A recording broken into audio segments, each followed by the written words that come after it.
ये कितने शर्म की बात है कि जिस नेपाल से हमारे देश का रोटी और बेटी का रिश्ता है, उस देश की बेटी के साथ जब घिनौना अपराध हुआ तो हम और आप सिर्फ तमाशा देखते रहे।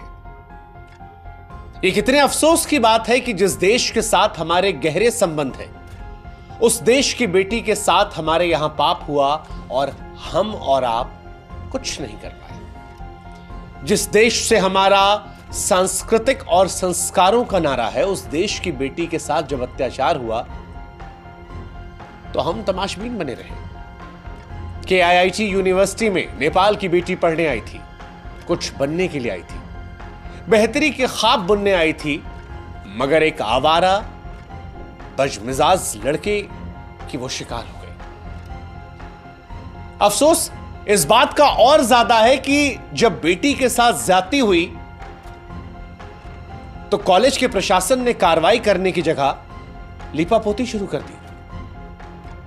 नेपाल की बेटी को इंसाफ दिलाने की बजाय नेपालियों पर दाग लगाने की कोशिश कर दी। तुम्हारे कंट्री का उतना बजट होगा, बच्चों को फ्री में पढ़ाया, वो तुम्हें दिखाई नहीं दिया। You should feel proud of your university. You should feel... Hindustan को शर्मसार करने की कोशिश कर दी। KIIT प्रशासन क्या सोच रहा था कि उनका पाप सामने नहीं आएगा? सच्चाई सामने आती है और यह तो एक बच्ची की मौत का मामला था। मन में सवाल आता है कि क्या कसूर था उस बिटिया का? यह कसूर था कि वो नेपाल से ओडिशा पढ़ने के लिए आई थी, ये कि वो लिंगा इंस्टीट्यूट ऑफ इंडस्ट्रियल टेक्नोलॉजी में कंप्यूटर साइंस पढ़ रही थी, ये कि वो एक आवारा बदमिजाज और बदतमीज लड़के के साथ रिलेशनशिप में थी, या ये कि वो हमारे पड़ोसी देश की नागरिक थी, उस देश की नागरिक जहां से माता सीता खुद हिंदुस्तान आई थी।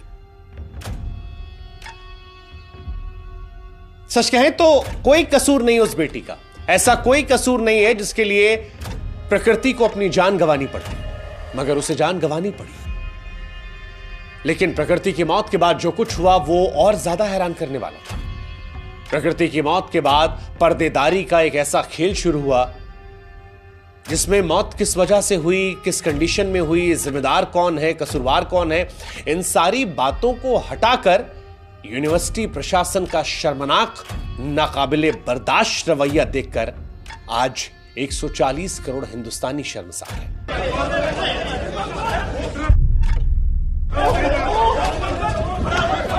प्रकृति की संदिग्ध मौत के बाद KIIT ने नेपाल के सारे छात्रों को बंधक बना लिया, उनके मोबाइल फोन छीन लिए ताकि इस मौत के बारे में किसी और को बता ना सके। कहा जाता है कि उन्हें मारकर भगाया गया, कहा गया अपने देश चले जाओ। छात्रों ने विरोध जो किया था उसके वीडियोस देखकर हम सब शर्मसार हैं। अब ये जो वीडियो हम आपको दिखाने वाले, इसे देखकर हमें हिंदुस्तानी होने पर शर्म आ रही कि ऐसे लोग भी हमारे देश में रहते हैं। 40,000 बच्चों को अभी खिला रहा है, पढ़ा रहा है। तुम्हारे कंट्री का उतना बजट होगा। ओडिशा के KIIT की ये दो प्रोफेसर हैं। पहली का नाम है मंजूषा पांडे। मंजूषा नेपाली छात्रों से कहती हैं कि 40,000 छात्रों को मुफ्त में खाना खिलाती हैं। अरे मैडम माफ कीजिएगा, वो खाना आप अपनी जेब से नहीं खिलाती है, उसके बदले में इंस्टीट्यूट इन बच्चों से मोटी फीस लेता है। जिस हॉस्टल में रहते हैं उसकी फीस देते हैं। आप इस भ्रम से निकल जाइए कि आप अपनी जेब से इनको खाना खिला रहे हैं। और दूसरी प्रोफेसर, वो इनसे भी 4 कदम आगे, नाम जयंती नाथ, नेपाल के छात्रों को बता रही हैं कि जितने का वो छात्रों को खाना खिला रही हैं वो उनके देश नेपाल के बजट के बराबर है। तुम्हारे कंट्री का उतना बजट होगा। सच कहें तो यकीन नहीं हो पा रहा कि किसी प्रोफेसर की सोच इतनी छोटी, घटिया कैसे हो सकती है, वो भी इस स्थिति में जब एक लड़की की मौत हुई है, संदिग्ध परिस्थितियों में मौत हुई है। उसने बार बार शिकायत की थी, उसकी शिकायत पर कार्रवाई नहीं हुई, उसके बाद वो कदम उठाती है और उसके बाद टीचर्स का ये रवैया। बाकी जो छात्र थे उनके मन में जो भय निकला उसको समाप्त करने की जगह पर सच को छिपाने की ऐसी निम्न स्तरीय कोशिश, अपराध की पड़ताल करने की बजाय उनको औकात दिखाने की कोशिश। और यह सब किसके लिए? एक फूहड़ बदतमीज आवारा लड़के को बचाने के लिए? आप में से कई लोग होंगे जो कहेंगे कि हम फूहड़ बदतमीज आवारा क्यों कह रहे हैं। जिसलिए कह रहे हैं उसका प्रमाण ये ऑडियो है। अजय कुछ माफ कर दो। बोल मेरे मुंह मतलब सच बताना को छोटा सीधा कर दूंगा। पूरा दिन शांति से रात जब आती आती है। माफी मांग गया मैंने कुछ चीज को समझ निकाल यहाँ से। सच कहें तो ये ऑडियो हम सुना नहीं सकते क्योंकि इस ऑडियो को सुनकर आपका खून खौल उठेगा।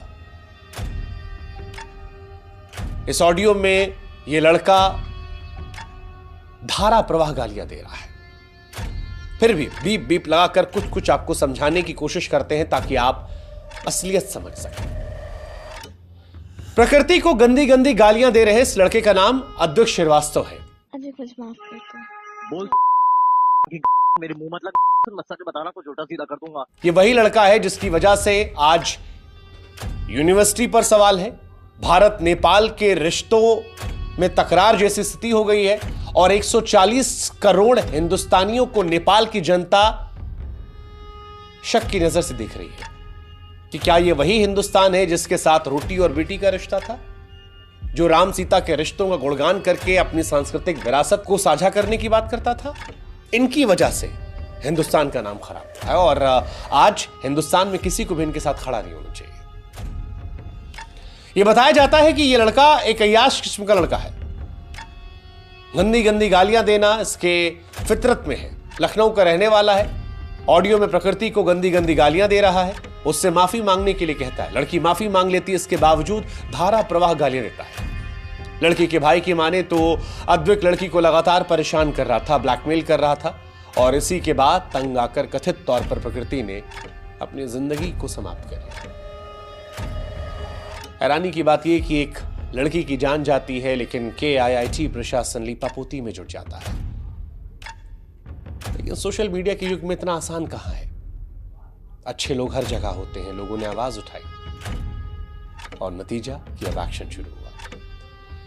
नेपाली छात्रों को हॉस्टल से बाहर भगाने वाले KIIT के मानव संसाधन महानिदेशक शिवानंद मिश्रा, निदेशक प्रताप कुमार, छात्रावास निदेशक कुमार रथ, सुरक्षा गार्ड रमाकांत, सुरक्षा गार्ड जोगेंद्र को गिरफ्तार किया गया। हालांकि इन सबको जमानत मिल चुकी है। इस पूरे मामले में नेपाल के प्रधानमंत्री का दखल आया तो KIIT की परेशानी और बढ़ी क्योंकि नेपाल के प्रधानमंत्री KP शर्मा ओली ने साफ कहा कि भारत में नेपाली दूतावास के 2 अधिकारियों को नेपाली छात्रों की मदद के लिए ओडिशा भेजा गया।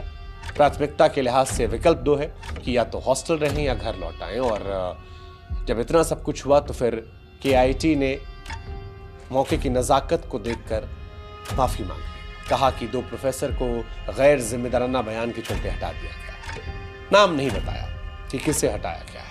लेकिन सवाल यह है कि यह नौबत क्यों आई है। क्या छात्रा ने जब शिकायत की थी उस वक्त कार्रवाई नहीं हो सकती थी? अगर यह घटना हुई थी तो उस लड़की को इंसाफ दिलाने के लिए कानून को काम करने नहीं देना चाहिए था? नेपाली छात्रों के मन में जो डर था उससे दूर करने की जगह नेपाल की अर्थव्यवस्था को समझाने या कहे कि नेपाली छात्रों को अपमानित या नीचा करने का इरादा सही था? अब जो कार्रवाई हुई है ये लीपापोती लगती है। लीपापोती लगती है। हालांकि ये मैडम कह रही हैं कि इसका यूनिवर्सिटी से कोई लेना देना नहीं है, लेकिन मैडम छात्रा यूनिवर्सिटी की थी ना, और आप भी यूनिवर्सिटी के अंदर थी। जिम्मेदारी तो बनेगी मैम।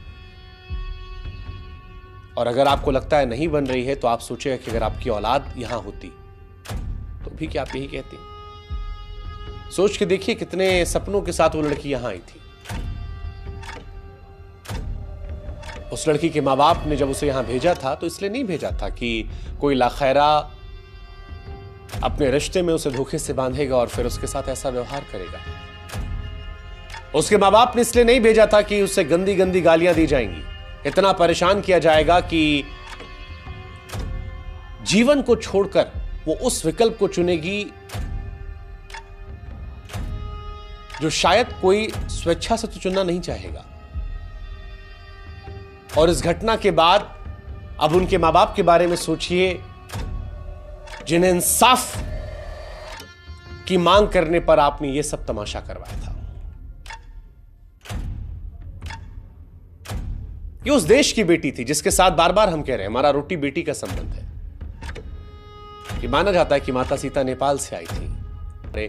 पारिवारिक रिश्ते प्रगाढ़ हैं। उसी देश की लड़की के साथ ऐसी निर्मम क्रूरता होती है और सब तमाशबीन बने रहते हैं। आज हम पूछना चाहते हैं कि KIIT यूनिवर्सिटी इस लड़की के पिता को क्या जवाब देगी।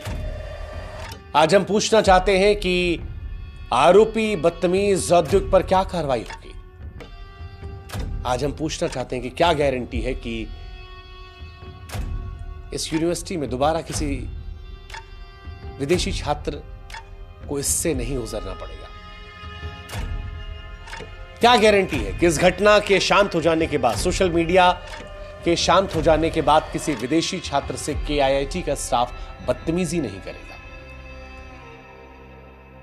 ये सारे सवाल इसलिए क्योंकि एक बिटिया नहीं मरी है, पूरा परिवार मर गया है। परिवार के सपने मर गए हैं, उसका भरोसा मर गया है, उसकी चाहतें मर गई हैं। पिता को समझ नहीं आ रहा, शब्द नहीं फूट रहे कि क्या बोलें, क्या बताएं, क्योंकि जो वो सह रहे हैं वो हम और आप नहीं सह सकते। हां, हम और आप कुछ कर सकते हैं, कह सकते हैं, वो ये कि नेपाल वालों को बताएं कि हम हिंदुस्तानी ऐसे नहीं हैं। और इसीलिए आज मैं सभी नेपाल वासियों से हाथ जोड़कर विनती करते हुए यह कहना चाहूंगा कि मेरे नेपाल के दोस्तों, KIIT यूनिवर्सिटी में जिसने हमारी बिटिया के साथ अत्याचार किया, जिसने उस अत्याचार को छिपाने की कोशिश की, इनसे हमारा भारत नहीं बनता।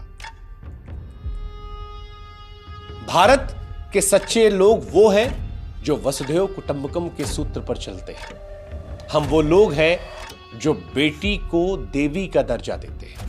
हम वो लोग हैं जो यत्र नार्यस्तु पूज्यते रमन्मत तत्र देवता के सिद्धांत पर चलते हैं।